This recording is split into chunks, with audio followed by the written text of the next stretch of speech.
gengs, akhirnya kita ketemu di sini.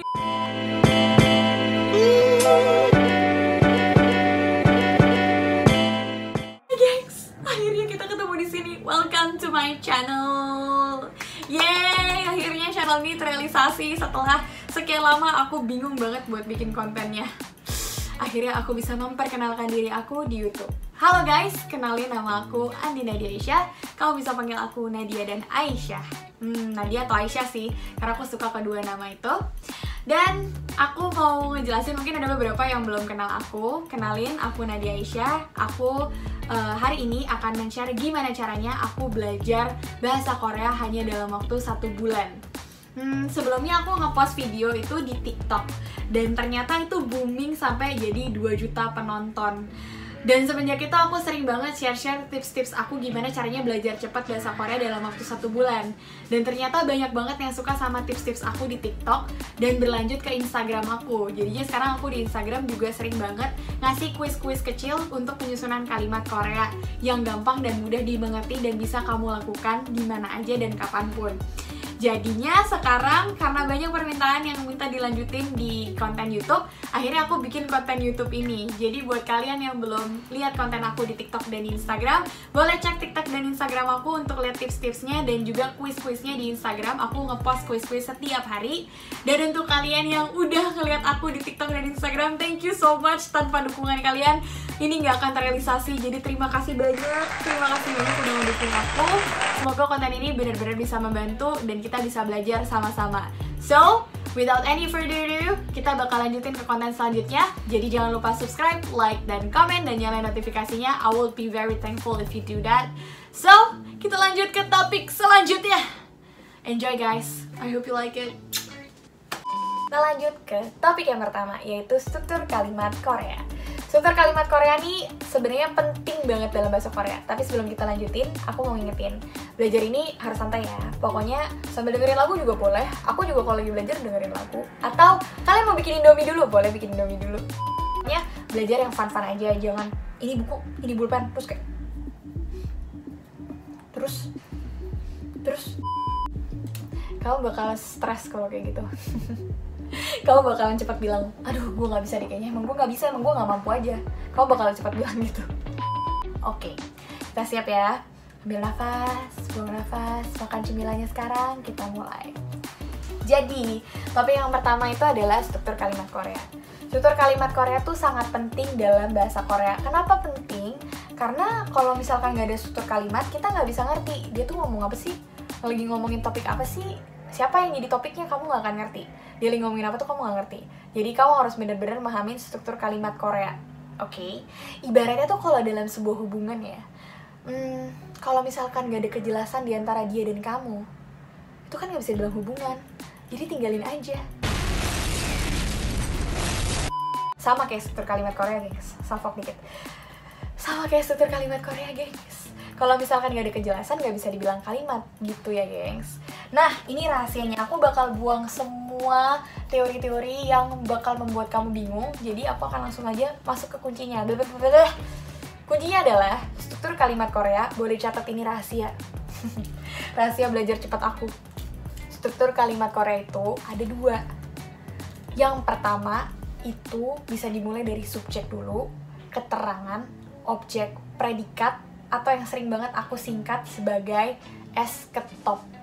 Yang kedua, itu bisa aja kamu mulai dari keterangan dulu, subjek, objek, predikat, atau yang sering banget aku singkat jadi ket-sop. Oke, kamu udah tahu ya, ada 2. Dipahamin, jangan dihafal. Pemahamannya adalah kamu bisa membuat sebuah kalimat Korea dari 2 kunci ini. Nanti kamu bisa pilih salah satu. Maksudnya gimana sih? Aku nanti kalau misalkan bikin kosakata harus pakai yang kunci yang pertama atau kunci yang kedua. Jadi maksudnya gimana sih? Oke, jangan bingung. Tarik nafas, ambil cemilannya. Jadi gengs, 2 kunci ini nggak ada yang salah. Dua-duanya tuh benar. Mau kamu... Oke, aku kasih pemahaman dulu ya. Jadi, subjek itu adalah apa, siapa, atau topik apa yang kita bicarakan itu namanya subjek. Objek itu yang menjelaskan predikat. Predikat itu yang menjelaskan si subjek. Terus, waktu dan tempat itu namanya keterangan. Oke, gengs. Jadi, nanti aku akan kasih contoh untuk menjelaskan ini yang tadi barusan aku jelasin. Jadi, intinya tuh gini loh. Kalau misalkan kamu mau membuat sebuah kalimat, terus ada hari atau keterangan waktu atau tempat itu di duluan jadi topik pembicaraan kamu, itu berarti kamu pakai kunci yang kedua, yaitu keterangan dulu, subjek, objek, predikat, gitu. Tapi kalau misalkan kamu mau ngebahas tentang siapa duluan atau topik pembicaraannya tuh apa gitu, yang nggak ada keterangan waktunya, itu kamu bilangnya subjek, ya kan? Nah, itu kamu pakai kunci yang pertama, yaitu subjek, objek, predikat. Nah, ini aku langsung masuk ke contoh kali ya, biar nggak bingung. Tadi kan aku udah jelasin ya, penjelasan satu-satu. Subjek itu apa, objek itu apa, predikat itu apa. Nah, kita masuk ke contoh. Contoh yang pertama. Kalau misalkan, kamu mau ngomong saya makan nasi. Ini dalam susunan bahasa Indonesia ya, saya makan nasi. Nah, subjeknya itu adalah saya. Karena subjek itu kan menjelaskan apa, siapa, atau topik yang kita bicarakan. Nah, topiknya adalah saya. Saya, maka jadi subjek. Ya, subjeknya ini lagi makan. Makan itu berarti predikat, karena predikat itu yang menjelaskan subjek. Subjeknya kan saya lagi makan, berarti predikatnya adalah si makan. Nah, apa sih yang dimakan? Nasi. Berarti si nasi adalah objek, karena tugas objek adalah menjelaskan si predikat, menjelaskan apa yang dilakukan sama predikat. Oke?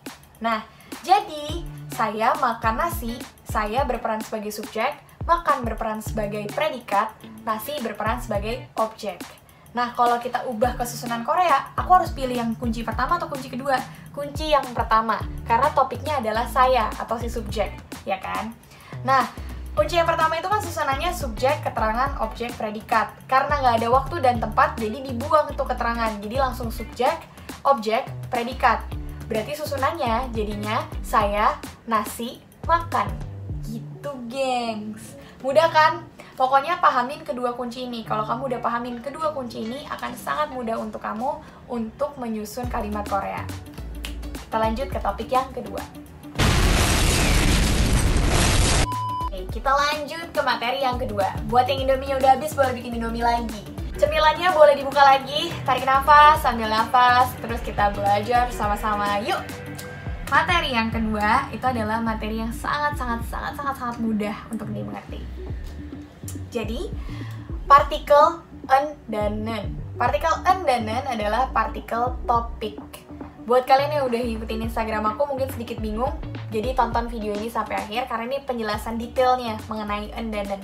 Partikel en dan nen ini adalah partikel topik. Maksudnya gimana sih partikel topik? Ya, dia adalah satu-satunya partikel yang bisa digunakan di subjek dan juga bisa digunakan di keterangan. Makanya dia disebut partikel topik. Maksudnya gimana? Masih bingung deh. Nah, jadi partikel en dan nen ini bisa digunakan tergantung pada topik yang dibicarakan. Topik apa sih yang kita bicarakan? Misalkan, kamu mau bilang, langsung masuk ke contoh ya, biar gak bingung. Misalkan kamu mau bilang, hari ini cuacanya bagus. Hari ini cuacanya bagus. Yang menjadi topik berarti hari ini kan, bukan cuacanya. Hari ini cuacanya bagus, ya kan? Nah, kalau misalkan kamu mau bilang hari ini cuacanya bagus, berarti si hari ini adalah topik kita. Hari ini itu adalah keterangan, betul ya? Berarti kita akan pakai susunan kalimat Korea yang kedua, yaitu keterangan, subjek, objek, predikat. Oke, sampai sini, ambil minum, makan Indominya dulu, makan cemilannya dulu. Oke. Nah, hari ini berarti akan kita tambahkan partikel en dan nen, karena topik yang kita bicarakan adalah si hari ini, yaitu si keterangan. Nah, kita akan susun kalimatnya menurut bahasa Korea. Hari ini dalam bahasa Korea itu adalah oneul. Oneul. Aturannya dalam menggunakan en dan nen, kalau misalkan akhirannya itu konsonan, maka kita akan pakai en. Kalau misalkan akhirannya itu vokal, maka kita akan pakai nen. Jadi coba dibuka catatan Hangulnya, coba bedain mana konsonan, mana vokal ya. Oke, kita ulang lagi ya. Hari ini dalam bahasa Korea itu oneul. Oneul. Nel. Akhirannya itu adalah huruf konsonan L dalam Korea. Jadi, kita nambahinnya en. 오늘은. 오늘은. Hari ini cuaca. Cuaca dalam bahasa Korea itu 날씨. 날씨. Oke. Bagus dalam bahasa Korea itu 좋네. 좋네. 좋네. Nah, karena kita mau menyebutnya dalam bahasa Korea sopan aja, kita bakal nambahin yo di belakangnya. Jadi 좋네요. 좋네요. Jadi kalau digabung jadinya 오늘은 날씨 좋네요. 오늘은 날씨 좋네요. Kalau kamu bilangnya 오늘은 titik tumpunya pada si keterangan ini atau si hari ini, 오늘은 berarti kamu baru aja bilang kalau hari ini cuacanya bagus. Hari ini cuacanya bagus. Kamu menekankan pada si hari ini. Jadi partikelnya ditambahkan di hari ini. Gitu. Kalau misalkan kamu mau menekankan pada si cuaca, berarti kamu akan menekankan si en dan nen di subjek, ya kan? Sunannya boleh tetap sama. Hari ini cuaca bagus, tapi penekanannya pada si cuaca. Jadi kita akan tambahin partikel en dan nen di cuaca. Oke? Contohnya jadinya kayak gini. Hari ini 오늘 nggak pakai kalimat partikel ya, berarti 오늘 aja. 오늘 날씨는 좋네요. Kamu baru aja bilang kalau hari ini cuacanya bagus. Topik pembicaranya berarti berubah jadi si cuaca. Gitu, gengs. Berarti kamu baru aja bilang kalau hari kemarin cuacanya jelek nih, jelek banget. Kamu nggak tahu cuaca yang lain-lainnya gimana, tapi hari ini cuacanya tuh bagus banget gitu. Cuacanya yang bagus, bukan si harinya. Gitu. Ngerti ya perbedaannya? Kalau misalkan kamu mau menekankan bahwa si topiknya itu si keterangan, maka kamu akan nambahin subjek en dan nen di keterangan. Jadi kayak tadi, 오늘은. Tapi kalau misalkan kamu mau menekankan pada si cuacanya, pembicaranya itu adalah si cuacanya, maka kamu akan menekankan en dan nen di cuaca. Jadinya, 오늘 날씨는 좋네요. Gitu, gengs. Gampang kan membedakan en dan nen harus ditempatkan di keterangan atau di subjek, tergantung pada topik pembicaranya kamu mau bahas di waktu dan tempat atau si subjeknya yang mau dibicarakan. Kurang lebih kayak gitu, gengs. Nah, aku akan bahas sampai partikel en dan nen dulu.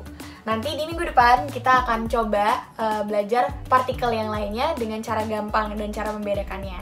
Untuk itu, aku mau bikin kuis kecil-kecilan di Instagram juga. Jadi di Instagram aku akan selalu kasih kuis-kuis gitu untuk kita latihan. Jadi setelah nonton konten ini, pokoknya coba lihat Instagram aku, karena kan di sana aku akan bikin kecil-kecilan gitu, kuis-kuis kecil-kecilan untuk belajar susunan kalimat setiap harinya. Jadi biar lebih gampang gitu untuk belajar. Nah, buat PR, nanti kalian boleh mention di Instagram aku dan juga tag di Instagram aku. Nanti akan aku share pemenangnya di Instagram dan juga di YouTube konten aku minggu depan. Oke, gengs, ini PR-nya. PR-nya gampang banget. Jadi, coba susun kalimatnya menurut SPOK Korea. Tentuin kalian mau pakai kunci kalimat yang mana, yang satu atau yang dua. Oke? Kalau misalkan aku mau ngomong, hari ini ibu aku makan apel. Hari ini ibu aku makan apel. Topik pembicaraan di sini adalah si ibu, oke? Jadi partikel en dan nen-nya akan ditaruh di mana ya? Oke. Aku akan kasih penjabaran satu-satu dari kalimatnya. Hari ini itu dalam bahasa Korea itu 오늘. Ibu dalam bahasa Korea itu 엄마. Makan dalam bahasa Korea itu 먹어. Apel dalam bahasa Korea itu 사과. Oke. Kalau belum disusun itu akan kayak 오늘 엄마 먹어 사과. Coba susun kalimatnya pakai kalimat Korea. Tentuin kalian mau pakai kalimat struktur yang pertama atau yang kedua, dan kasih partikel en dan nen pada topik pembicaraannya. Topik pembicaraan di sini adalah si ibu. Oke, gengs, semangat ya, gengs. Jangan lupa tag di Instagram aku tungguin. Aku bakal nungguin tag-tagan Instagram kalian, dan pemenangnya akan aku mention di Instagram dan juga di konten YouTube aku minggu depan. Good luck. Aku bakal mendukung kalian. Kita belajar sama-sama ya, gengs. Dan jangan lupa subscribe, like, dan komen, dan juga nyalain notifikasinya supaya kalian gak ketinggalan konten aku selanjutnya. Karena aku akan juga cerita soal gimana perjalanan aku di Korea dan gimana aku ketemu sama ibu angkat aku. Karena banyak yang nanyain ini. Oke, gengs, jadi jangan lupa nyalain notifikasinya, jangan lupa subscribe, like, dan komen. Itu akan membuat aku sangat senang dan bersyukur kalau misalkan kalian akan bantu subscribe, like, dan komen. Sama-sama belajar, sama-sama bisa. Aku yakin kamu pasti bisa. Dadah!